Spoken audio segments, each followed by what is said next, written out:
Hi again, Kenneth Scott Latourette, History of Christianity, page 197. Last time it was early Christian worship, that is first century Christian worship. This time, later developments in worship. As from the second century, we gain further glimpses of the worship of the churches. We find that it was built about the Lord's Supper. This was coming to be called the Eucharist, from a Greek word meaning the giving of thanks. The Eucharist was being clearly separated from the agape, that is, the love feast. The emphasis upon the Lord's Supper was to be expected, for it perpetually focused attention upon the source of the church's origin and vigor, Christ, his death, his resurrection, his continuing life, and the new and eternal life given to the Christian through him.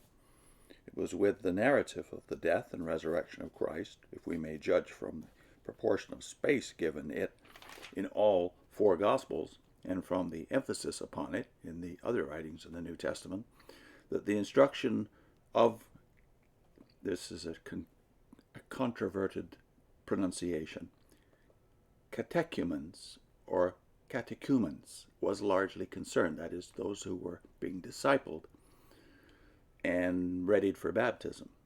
And on it, the thought and faith of Christians were centered. One of the earliest descriptions of the Eucharist, that by Justin Martyr, not far from the middle of the second century, recognizes the similarity to what was seen in one of the mystery cults, Mithraism, but holds that this was because the latter, that is Mithraism, had imitated the Christians.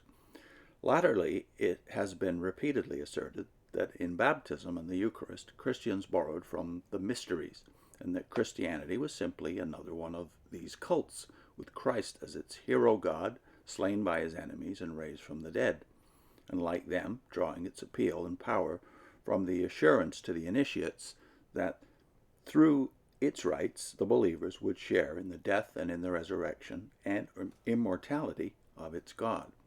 The similarity is striking, yet fully as striking are the differences.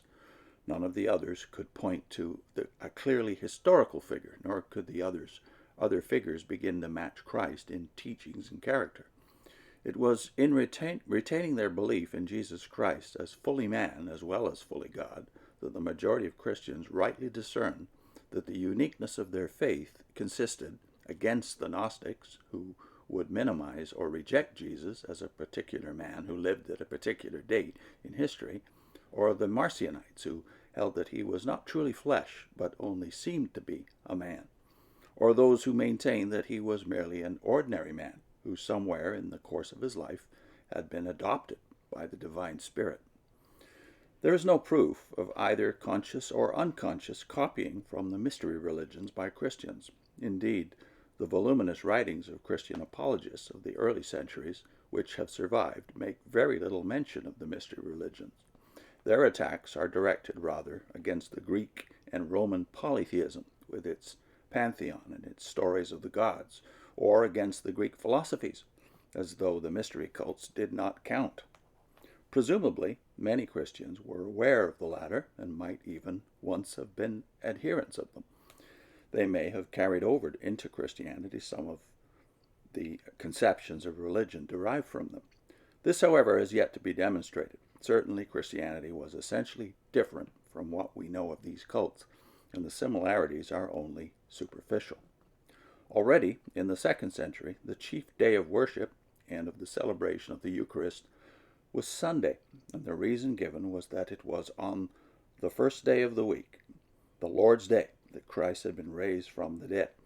In choosing that day instead of the Jewish Sabbath, although for centuries even many Gentile Christians also observed the seventh day, or Sabbath, or of Friday, the day of their Lord's crucifixion, Christians were giving further evidence that their faith was primarily on the risen Christ.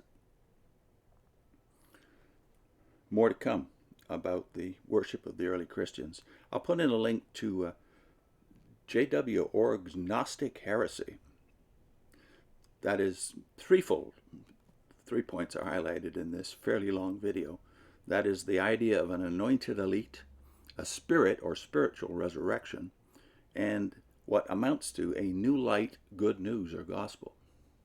See you next time.